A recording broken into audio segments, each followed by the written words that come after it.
गरीब साध साध सब नेक हैं, आप अपनी ठोरे, जो सतलोक ले जाएंगे वो साधु कोई और।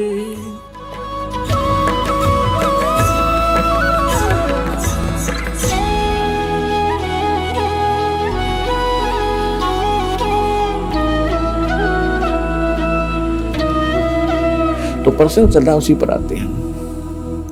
अब हम सदग्रंथों को स्वयं समझ रहे हैं और तब हम आगे बढ़ रहे हैं और आपको विश्वास बहुत आसानी से हो रहा है। तो परमात्मा उनको बता रहे हैं पुण्य तो करने से बनते हैं, पाप अपने आप बनते हैं। यहाँ का ये व्यवस्था ऐसी है। आपको बता दिया कि आप सुबह से लेकर शाम तक पेट के लिए या वैसे किसी कामवश जाते हो तो एक दिन में हजारों जीवों को मारकर उनका पाप अपने सिर धर लेते हो, वो आपके बैड अकाउंट में। आपने पुण्य क्या किया सारा दिन में हिसाब लगा लो, और करते हो तो शास्त्रविद त्याग का मनमाना आचरण करते हो, उसका विशेष बेनिफिट आपको मिलना नहीं।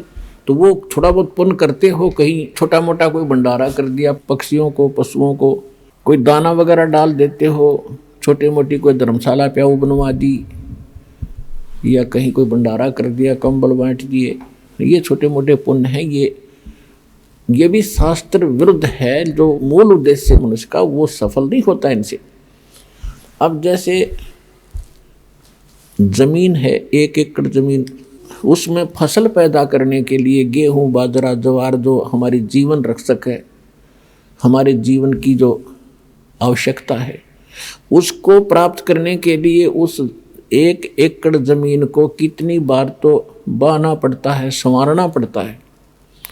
हमारे यहाँ हरियाणा क्षेत्र के अंदर जो विशेषकर नहरी स्थान है उसमें तो कम से कम 6-6 बार हल से ट्रैक्टर से उसको संवारा जाता है 1 एकड़ जमीन को। तो स्वयं किया, वो भी पैसे लगे अपनी मजदूरी, या किसी ट्रैक्टर से उसको संवारा तो उससे भी पैसे लगे। फिर उसके अंदर बीज डाला, गेहूँ चने बाजरा ज्वार का जो भी हमने क्रॉप बीजनी है, फसल बीजनी है, वो भी पैसा लगा।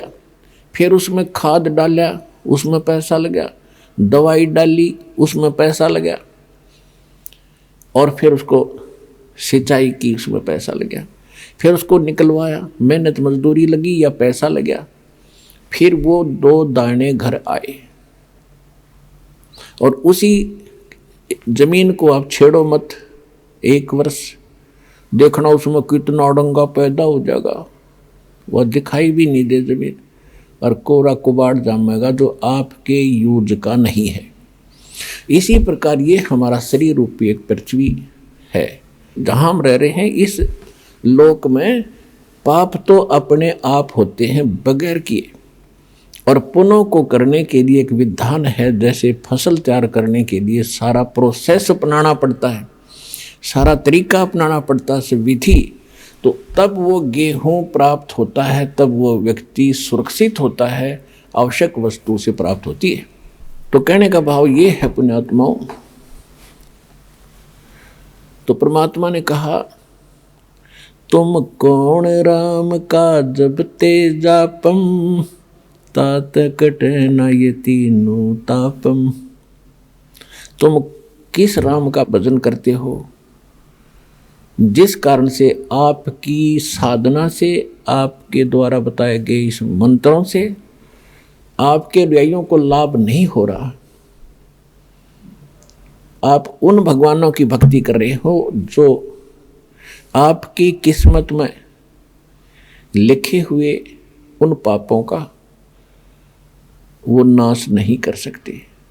और वेद बताते हैं परमात्मा घोर पाप भी नाश कर दे। तो इससे सिद्ध है आपको वो परमात्मा मिला नहीं है जिसकी तरफ वेद संकेत करते हैं। इति सिद्ध। वो परमात्मा कौन है? यजुर्वेद अध्याय नंबर 5 के और श्लोक नंबर 32 में कहा है, उसी कसी माने वो पूर्ण शांतिदायक है। गीता अध्याय नंबर 18 के श्लोक नंबर 62 में गीता ज्ञानदाता कहता है कि अर्जुन तू सर्वभाव से उस परमेश्वर की शरण में जा, उसकी कृपा से तू परम शांति को और सनातन परम धाम को यानी शाश्वत स्थान को, अविनाशी स्थान को, सत्यलोक को प्राप्त होगा,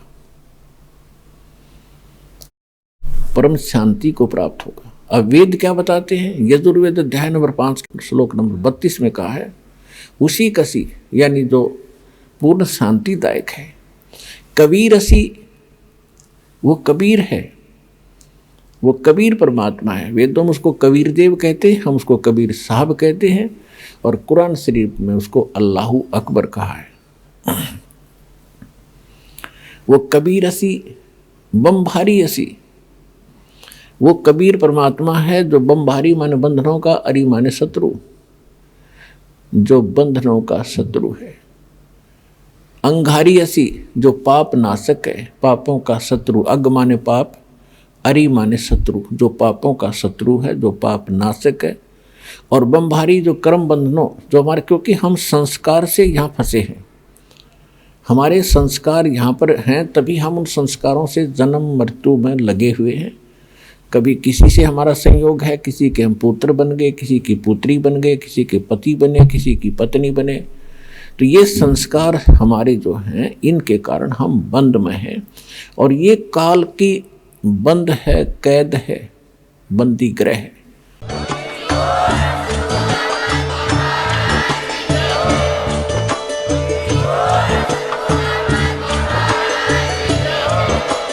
आप सुन रहे थे जगत गुरु तत्वदर्शी संत रामपाल जी महाराज जी के मंगल प्रवचन। अधिक जानकारी के लिए विजिट कीजिए हमारी वेबसाइट www.jagatgururampalji.org। संत रामपाल जी महाराज जी के शुभ आशीर्वाद से पूरे विश्व भर में 500 से भी ज्यादा नाम दीक्षा केंद्र हैं, जिन पर संत रामपाल जी महाराज जी द्वारा ऑनलाइन निशुल्क नाम दीक्षा दी जा रही है। अपने नजदीकी नाम दीक्षा केंद्र का पता करने के लिए संपर्क करें 8222880541।